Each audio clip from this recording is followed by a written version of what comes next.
Assalamu alaikum everybody. I hope you're doing fantastic. I know I am. Just feeling really good right now about Turkish hospitality, considering I just came back from a friend's house tonight, and I had a very good experience. I've been taking notes since the beginning, and I just stopped taking notes because there were just so many things of just nice Turks. And I'll just give you a few examples of just these are just like really nice things that random people have done to me that I don't even know.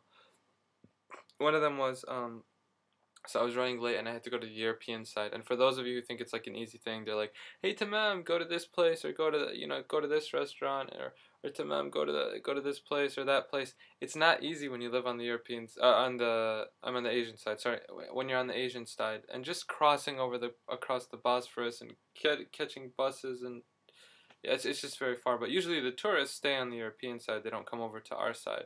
Our side, yeah. I feel like a citizen. It's really weird.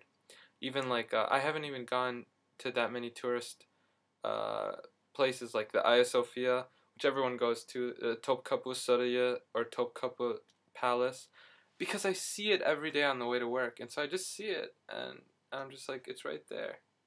I see it every day, and so I just don't feel the need to go there. It's kind of like how when I was living in Egypt for 8 months, I never saw the pyramids, and I kind of don't regret it either. I had a fantastic experience.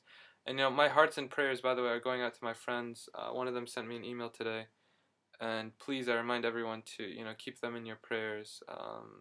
I lived there.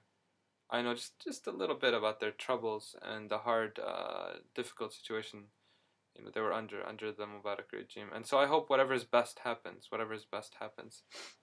So, anyways, getting back to this. So I'm running late. It's the middle of the night, and I'm trying to find the right bus that I was told, which I can't find. And then I get on the right bus after paying, and the bus driver's like, "No, you're on the wrong bus. Go that way." And I'm just talking to all these random people, and it's like 11:30 p.m. I'm on the European side. I'm just like, "Oh my God, I'm so late." This was actually the night before going to pick up the friend of the friend from the airport. Um, and so I get on this bus and I meet this random guy, and he's like, "You come with me."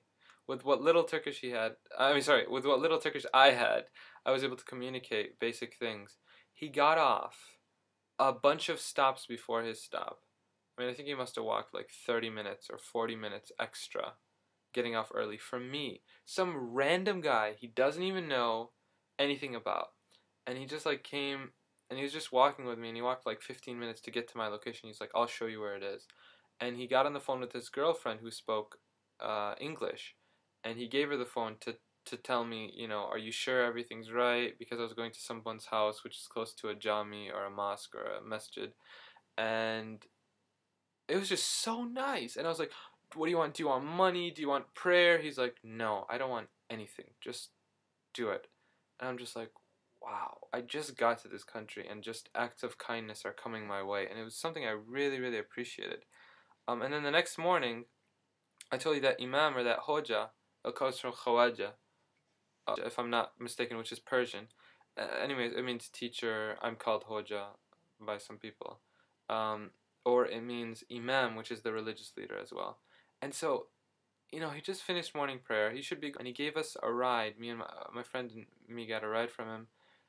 My friend and I got a ride from him. Sorry, that saved us 30 minutes of walking. And he just drove us to the metro bus stop, and it was just so nice. And I was like, "Why are you doing this?" I get on a bus. Random Turk tries to pay for my bus fare. No, no, no, I'll pay. And I'm like, no, no, no, no, and we're fighting over it because he wants to pay for my bus fare. And some of them have just been the nicest people ever. I'm just giving you like a little taste. Like I'm just getting it everywhere, just all over. Just very, very, very nice Turks. I told you about Samsun and Trabzon and the hospitality that I'll never ever forget for my whole life. I just got back from a friend's house, and there's just so much hospitality. There's just so much generosity and so many people. I'm just really thankful to be here for that. When you're away from family and friends, it really helps. It really helps with the gurbet, if that's how you say it in Turkish. The ghurba in Arabic, which is, and you can tell it very similar. There are a lot of words like that, which gives me an unfair advantage. Which is, that feeling of being in a strange place and yeah, everything's here, that I need to live, but it's friends and family, and that's the difficult part. I think this is a sign, by the way. Oh, by the way, these dates are not right that you see there. Today is actually the 4th of Shubat, February, the 4th of February, and it's at night.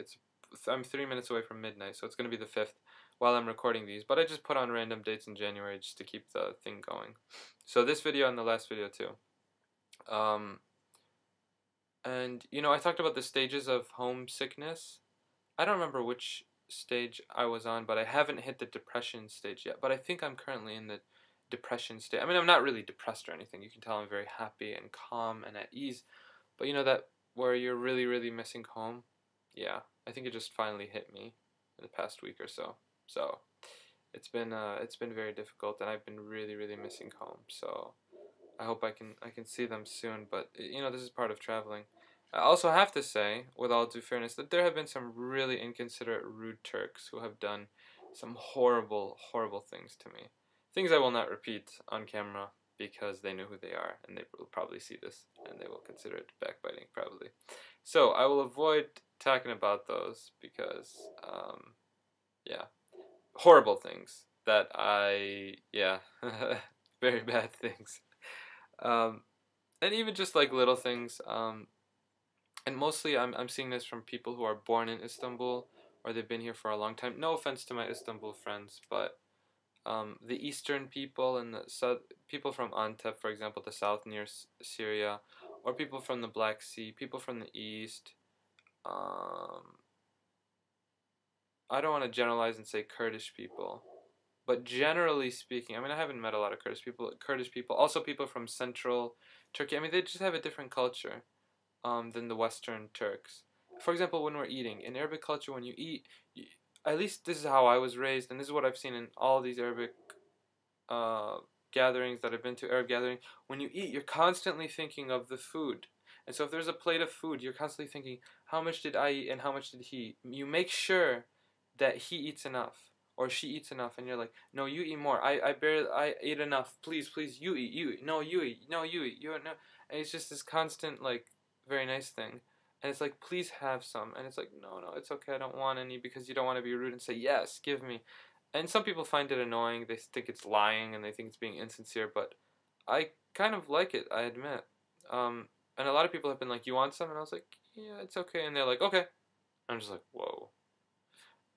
But we can't judge other cultures by our own standards. And another thing is, like, for example, what's another? Yeah, just the food. Just like some people they just pig out and eat everything, and I barely eat. I just eat a little bit, and so yeah, I stopped eating in groups. I just go to a restaurant every day. It's delicious. It's home cooked dish food, and it's pretty cheap. But some Turks don't think it's that cheap. It depends on which Turk you talk to. If you talk to a rich Turk, they'll be like, oh, great price. If you talk to a Turk who eats at home, they'll be like, oh, I pay half that price for my home cooked food. But I don't want to cook right now. I stopped cooking since I left the States. Terrible, I know. I also stopped regular exercising. I can't wait to get back to the States and just get back into cooking and exercising and just really growing as a person more. Although I am growing now as a person, and I'll repeat what I said in the last post. There's this beautiful quote, top 50 travel quotes. Look them up, man. Or why am I saying man? I don't know. But look them up, because they're just so true. And one that really stands out is, sometimes you have to go to strange places and faraway places to discover the depths within yourself. And I think when you're put through trying circumstances and just different situations, that happens. Like, for example, just yesterday, someone was talking with me for a few hours, and so there has been the rudest experience of my life was in London. One person was the rudest to me that I've ever had anyone ever treat me, ever, like belittle me, just totally, I mean, just lack of manners. And so number two just happened yesterday. Yeah. And so, very nice people, very bad people. It's like that in every culture. But there's this famous quote that says, if you need this, you go to this country. And it said, if you need a brother, go to Turkey. And I really feel that. I mean, good people. Turkish people are good people. I like them. Good people. Yes, take care. More videos coming soon.